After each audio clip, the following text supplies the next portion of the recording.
And yes, without much ado, I'll give my premature menopause. We all know that when menopause means the end of the periods, and once it happens below the age of 40, we call it premature menopause. But is premature menopause a current term? Previously, it was also known as premature ovarian failure, but now we know it as premature ovarian insufficiency. Now, these failure, the word premature ovarian failure was changed just because it gave a negative connotation. But for us, clinically, premature menopause seems to be the right term, because menopause means the cessation of periods, and when that happens under the age of 40, it is premature menopause. But when we say premature ovarian insufficiency, the patient could be still ovulating, could be still having irregular periods, she is not amenorrheic, and once in a while she also can get pregnant naturally.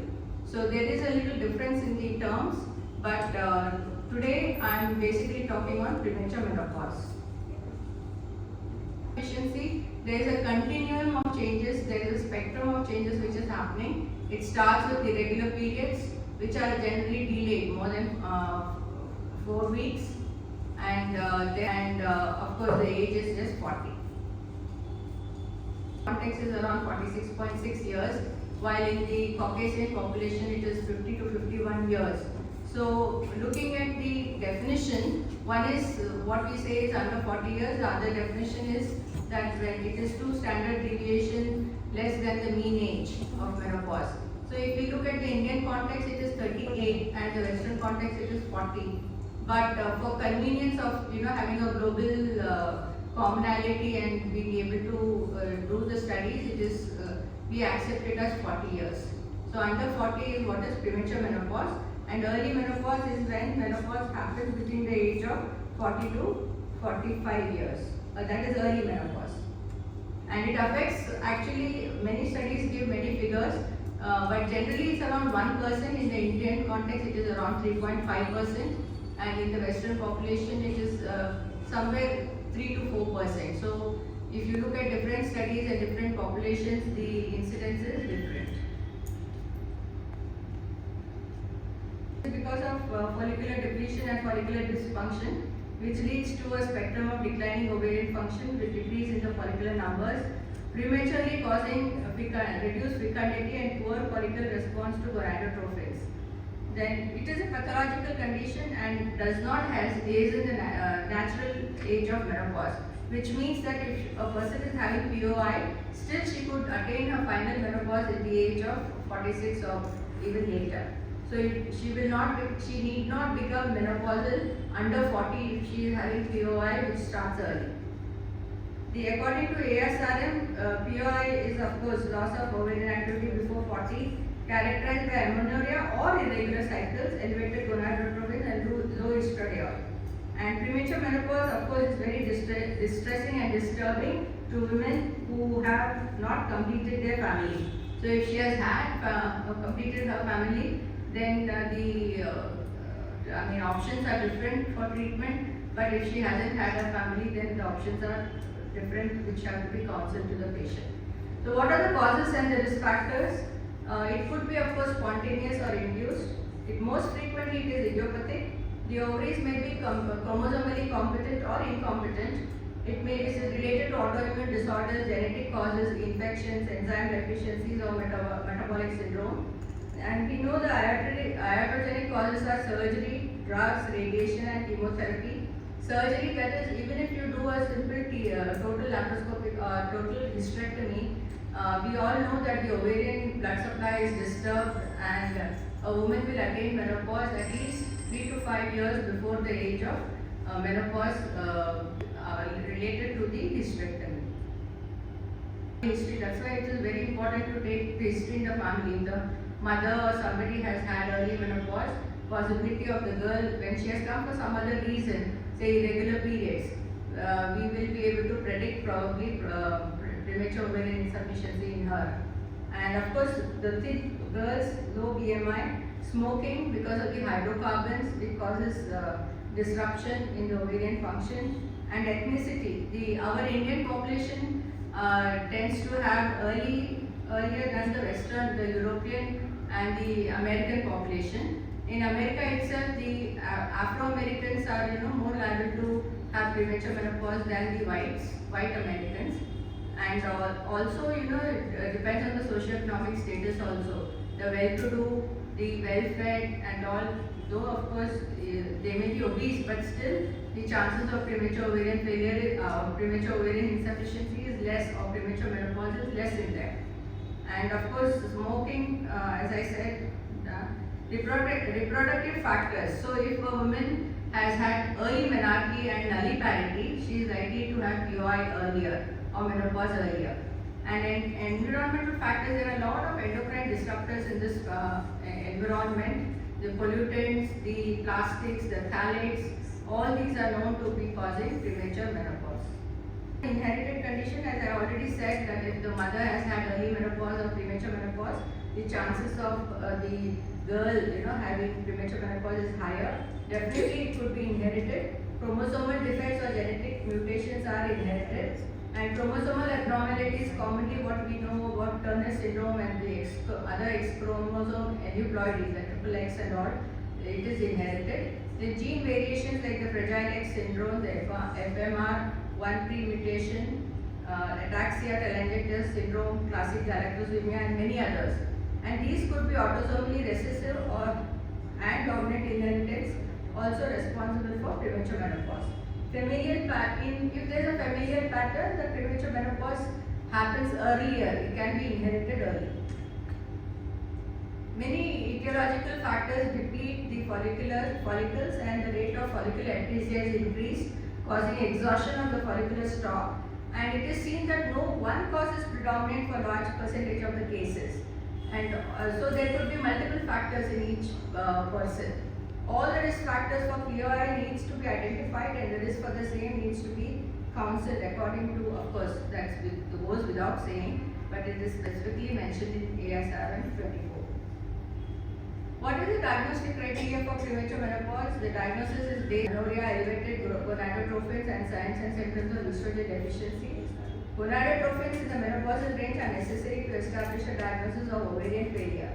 FSH levels greater than 40 now. There are a lot of associations with you different levels. Anything more than 25 is suspect, but you may have to establish the diagnosis by doing repeat tests.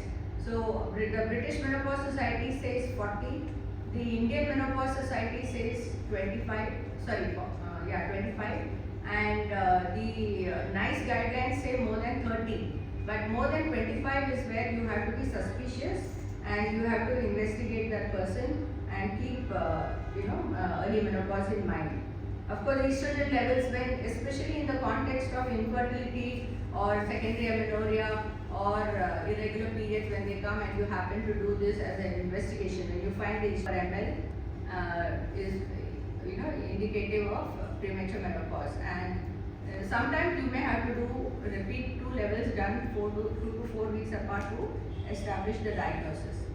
Then other investigations, of course, we have to rule out things like hypothyroidism, and we have to do prolactin levels to see that it is not secondary to hyperprolactinemia. And do we do an AMH levels in all these women? It may be done in the context of infertility, but as such for a diagnosis, AMH levels is not necessary. But as a predictor, if she has come early for irregular cycles and fertility problems, and you find the AMH to be levels to be low, you can predict that she is a potential candidate for premature menopause. Is genetic testing necessary? As we have seen, there are a lot of inherited factors also. It may be necessary in very, very early ovarian failure. Somebody who's completed family and then come, then of course you need not do this. But if some girl has come in her 20s, with the ovarian senescence, then you may have to do these genetic investigations. So other tests may be done depending on the possible etiology of the premature ovarian insufficiency according to X-ray.